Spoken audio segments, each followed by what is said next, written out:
Hello, everybody, and welcome back into the Raptors Nation podcast. I am your host, Sean Davis. Going to go with the solo show for you all today. Going to cover a bunch. We have a busy show ahead of you all today. A quick reminder, please do subscribe right here to the Raptors Nation YouTube channel. Ring that post notification bell as well. If you listen to this on podcasting platforms, please do give us a 5-star rating and review on Apple Podcast, Spotify, wherever you get your podcast. But like I mentioned, guys, we do have a busy show ahead of you all, preparing for the start of the NBA preseason. A little bit more than a week away. Training camp also starts this week along with Media Day. So let's kick things off. I thought we'd have a fun show for y'all today, and I wanted to go through some Raptors superlatives and some, I guess, predictions for the Raptors this upcoming season for their players. We have a bunch of different topics or categories, rather, like Breakout Player of the Year, Most Underrated Player, the biggest wild card player, or most pivotal, rather. Best defensive and offensive player, the biggest strength of the team, the biggest weakness of the team. But before we get into that, I kind of want to cover what's gonna be the plan for the Raptors Nation YouTube channel and the podcast heading into this season. So what you guys can expect for the pod is you guys get two podcast episodes, full length episodes per week during the season. Depending on the day that the podcast recording happens, it will be either a game recap or it will be a like preview for the game. So for an example, if the night of the recording happens on the day of a game, we'll wait till the game is over, and then we will have a full post-game podcast, if you will, with our thoughts from the game. If it's coming on a day there's not a game, and the Raptors have played a few games rather recently before the most recent recording, then it'll be more of a recap, like a catch up today, biggest takeaways from the recent Raptors games. That's more so for the pod. There'll be some other stuff blended in there as well, but that is the plan for the Raptors Nation podcast. For the channel, we will be doing some of the fun stuff that you're used to, like the news videos, some more opinion-y videos. Like, go check out my video on who I think is the most who can really break out, and why I think Pascal Siakam is a breakout candidate for the Raptors this season. Go check that video out. Stuff like that, analysis videos as always. We will be doing film breakdowns. I'm not sure how early we'll be able to start those back up, but those will be coming back this season. Not sure how early in the season though yet. That's TBD. But film breakdowns will be back on the channel per popular demand. That will be coming back, and you'll be getting. We're gonna try to be doing some pregame previews and some postgame quick thoughts as well. So that is the plan for the Raptors Nation YouTube channel this upcoming season, guys. It's gonna be a ton of fun covering your Toronto Raptors. So please do again hit that thumbs up button and ring that post notification bell as well. It's gonna be a fun year covering the Toronto Raptors. So you're gonna stay in the know with all of our Raptors coverage. Now, let's not leave any meat on the bones here, and let's dive into it. And I'm going to start off with the easier one. The breakout player for me this upcoming year has to be Pascal Siakam. A guy that I broke down in my most recent video here on the channel. Go check that one out. It'll be up there, or no, it'll be right there, rather. But this bad podcasting. But no, Pascal Siakam. As I talk about in the video, I think Pascal Siakam, he provides some of that versatility defensively as a stretch five without losing any of the shooting ability. And I think the fact that he was able to shoot 39% from the three and shoot it so confidently on around 4 attempts per game post the AllStar break was so huge. And for him to be a quote-unquote undersized center, he did a great job guarding Joel Embiid, or as good of a job as I think anyone can do one-on-one in the post down low with Embiid in the playoffs. So Pascal Siakam, I think is going to be a big breakout player. And I think the Raptors do have great plans with him. I think you can run, as I mentioned in the video, you could go with the ultra big lineup and go Gary Trent Jr. at certain times. Gary Trent Jr., OG Anunoby, Scottie, Pascal Precious, and that's all 6'5" and up, with Gary Trent being 6'5", 6'6", with just crazy long wingspans, elite perimeter defense, and still not sacrifice the shooting or the floor spacing offensively. So Pascal Siakam, breakout player. Let's go to the most underrated player. And this is where things are going to start getting interesting, because I think some of these, are more subjective, right? And actually, all these are subjective. These are all my opinions, right? So comment down below what your answer is for any of these questions that are awards rather. But the most underrated player, I got OG Anunoby. I think the casual fan knows how talented he is defensively and stuff like that, but I think you look at OG and people don't give him enough credit as an offensive player. Now, don't get me wrong, he does leave some meat on the bones, and I do think he has some stuff to get better on and improve upon. But OG Anunoby is a really good three-point shooter, a really good finisher at the basket.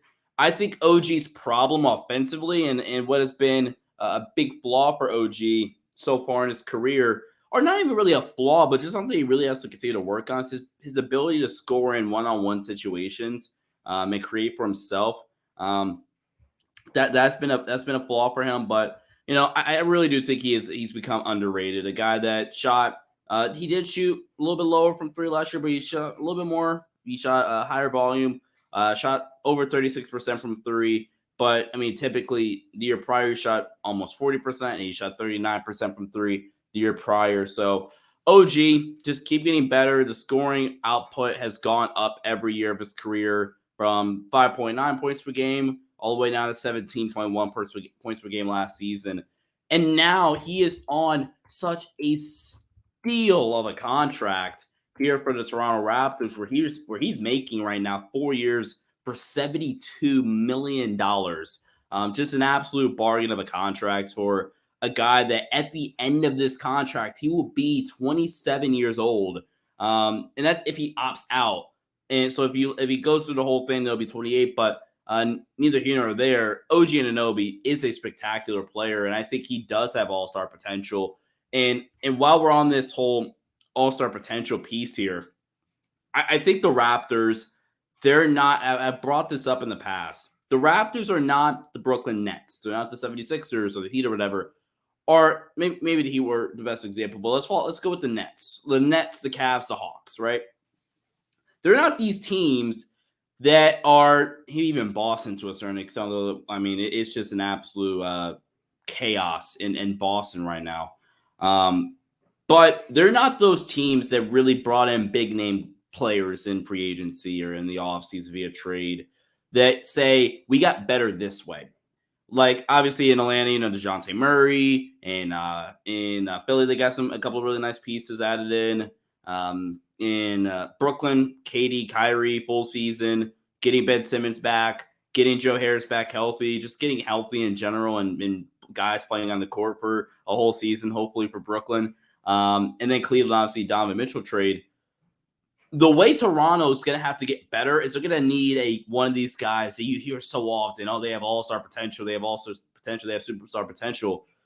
Like a Gary Trent Jr., like an OG Anunoby, like a Scottie Barnes. They're going to need one of those guys to really take that next step. Otherwise, I do think, and this kind of goes along with the OG point and with some points I'm going to make on later on, they're really going to need one of these guys to take the next leap. Because if they don't, I do think you can see the Raptors take a step back in the standings, because I do look at Cleveland. I'm like, that Cleveland Cavaliers team is really, really good. They're really well coached. Boston's obviously still talented. Milwaukee, I think, are the favorites to come out of the East.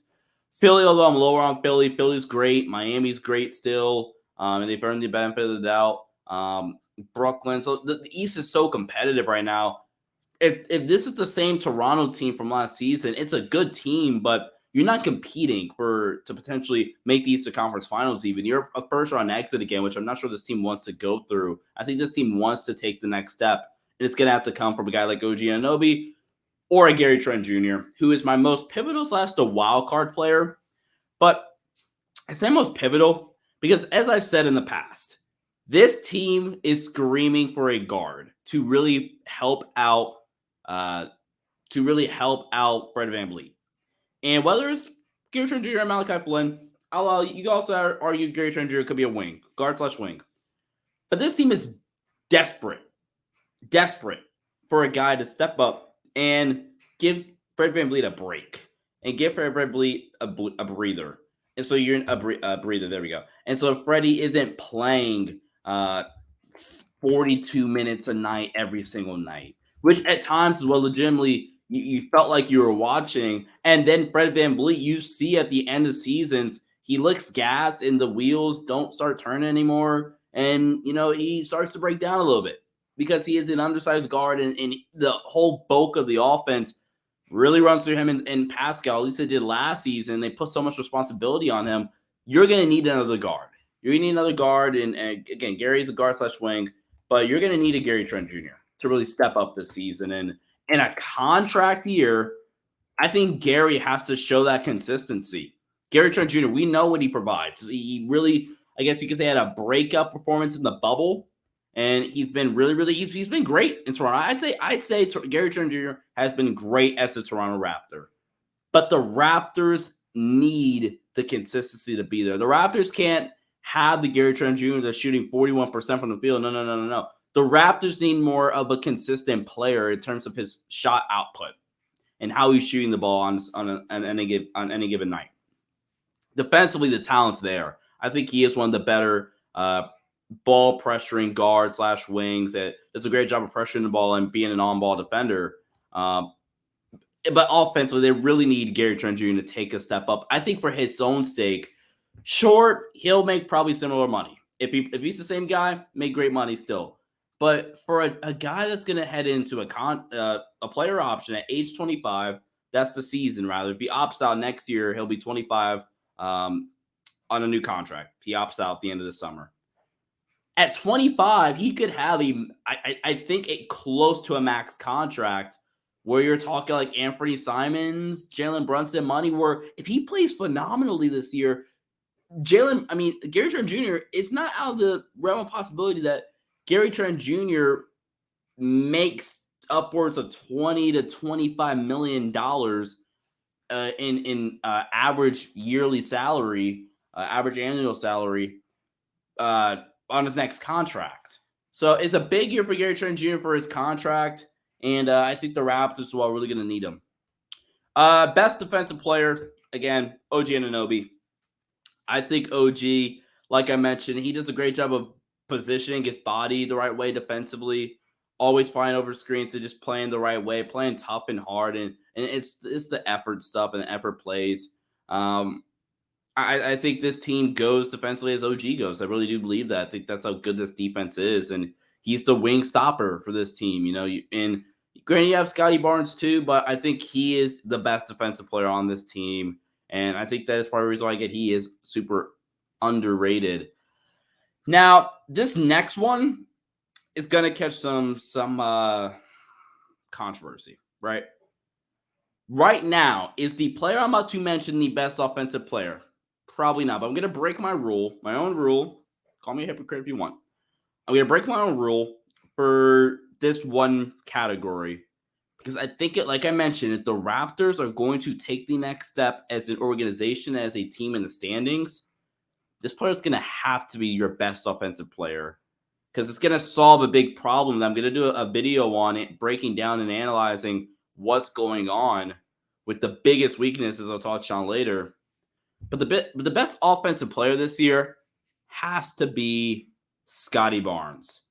The best offensive player has to be Scottie Barnes. If the best offensive player is not Scottie Barnes, woof. Now, and I've talked about in the past, one of the biggest weaknesses is, I might as well just go to it now. The biggest weakness is the half-court offense. That's the Raptors' biggest weakness, in my opinion. But Scottie Barnes, he has to be your best offensive player next year, and he has to hopefully take that next step up and be able to play at an all-star caliber level. He averaged 15 points per game, just under 8 rebounds per game, and a low around 3 assists per game as well last season. He won Rookie of the Year, and deservedly so. But this team is going to need him to do a little bit more. They're going to ask a lot of him next year. I think it's warranted. I think you can really get like game 1 against Philly before he got hurt, where he scored 15 points, 10 boards, and 8 assists. I think that is what you're going to need from a guy from Scottie Barnes. Or in the month of March, 17's 8-4, right? The playmaking ability is there. They're going to need it from Scottie Barnes. And this team offensively, by the way, hey, one way to fix the offense, give the ball to Scottie Barnes. Scottie Barnes, if you want to look at the analytics, or you want to look at Synergy Sports, which by the way is incredible, and I shout out to those guys. The offense was so much better last season, where the ball was put in Scottie Barnes' hands, right? In pick and roll situations, but he only got 73 possessions where he was a pick and roll ball handler, and he ranked in the 93rd percentile with the points per possession over 1. He had a 1.055 points per possession as a pick and roll ball handler, right? As a cutter, 1.221, right? Now, in a really good offensive rebounder, when he gets it and is efficient on the glass, this offense has to go as Scottie Barnes goes next year. And this is not me disrespecting Fred VanVleet, an all-star caliber guard in this league, who I think is the heart and soul of the Raptors, in my opinion. And then Pascal Siakam, who you could very well say this is still Pascal's team. And I might, by no stretch of the imagination am I trying to discredit Pascal Siakam, who was incredible last season and deservedly so, earned an All-NBA slot. No mean am I trying to disrespect Pascal. But the Raptors, to get where they want to go next year, this offense has to be the Scottie Barnes show. And Scottie Barnes has to take that next step offensively, because I think we know what Pascal is. We know what Fred VanVleet is. To a certain extent, we know what OG Anunoby is. And also OG Anunoby, the offense is going to run through him. But for the Raptors to have the success that they want, it's going to have to go through Scottie Barnes, and Scottie Barnes going to have to take that next step offensively. The three-point jumper, I think, is going to get there. Really good finisher at the basket, underrated playmaker. The offense has to go as Scottie Barnes goes next year for the Raptors to be where they want to be as one of those top 4 seeds in the Eastern Conference, which I think is not that far out of reach. But again, they need one of these guys to really, really step up. Or Pascal's going to have to be like even better than I'm giving him credit for, which I think, honestly, sure he can, but I think Pascal at this stage of his career is more of a sure thing, and this is what he is, a really good player, an all-star caliber player, an all-NBA caliber player even in some years. But for the Raptors to really get where they want to go, Scottie's going to have to take that next leap. And then again, the biggest weakness is the half-court offense, kind of touching on what I was saying, man. The Raptors last season, the offense just really, really struggled in the half court. They so heavily relied upon getting in transition and being able to, score buckets that way. This is one of the elite transition offenses last season by far. It was great, a great transition offense, but the biggest problem is they weren't efficient enough in the areas they needed to. By the way, the Raptors last season, if you want to look at PPP in the half court, just half court points per possession, they ranked 21st in half court points per possession. That's not what championship level teams do, right? They got to be better. I'm sorry, that spot up. Excuse me. I'm actually short selling. They were 25th in points per possession on spot in the half court last year. 25th. Only teams they were better than were the Portland Trailblazers, no Damian Lillard, the Orlando Magic, rebuild, Detroit Pistons, rebuild, Oklahoma City Thunder, rebuild. To be one of these top tier contending teams in the NBA, you got to be better in the half court, and that's something on Nick Nurse, and Nick Nurse has to do a better job, I feel, of really getting the most out of these guys and trying to figure out how he wants to pull certain chords, offensively pull certain strings. The Raptors also in transition got to be a little bit better too. I mean, they were good, but that's how they really thrived last year. A lot of their offense really came in transition. So they're going to have to do better offensively in the half court. But again, like I mentioned, give Scottie Barnes the ball. That sounds so cut and dry vanilla ice, but I promise you they got to do that. They absolutely have to. Now, one bright spot, the catch and shooting ability is not a problem. They ranked 13th in the points per possession off catch and shoot opportunities does not concern me at all. But the Raptors, man, they really need to get that together. And the biggest strength, in my opinion, might be a bold take, but I think the wing versatility on this team is a huge strength. The 3-and-D wing versatility, more specifically. Scottie Barnes, Pascal Siakam, OG Anunoby, Otto Porter Jr., and then like we're talking like Chris Boucher, Thad Young. Like they just have bodies on bodies on bodies. This Raptors team, and it's so fun to watch, and it's the team build here in Toronto, where it's all the size in the world. Like this team is huge. This is a really long, lengthy team. And if we're talking about another strength, I think one thing they did a little bit better job at, they did get a little bit deeper. Granted, a large part of that's like Precious really being a reliable option now. But you have your starting five. You bring in Otto Porter Jr. in free agency. You bring back Thad Young, which was huge, who played really, really well for you. Chris Boucher, bring him back. That's 8 deep. Ken Burch, that's 9 deep. And then Malachi Flynn. Can Malachi Flynn take that next step? Can Malachi Flynn really step up and be a real backup caliber guard in this offense? And, you know, the shooting ability has been sporadic and inconsistent, but, you know, can he be a more consistent basketball player for this Raptors team? Because, again, he's more of a true point guard. He's a 6'1" guard that he's not Gary Trent Jr., right? And I think it might be a better transition for a guy like Malachi Flynn.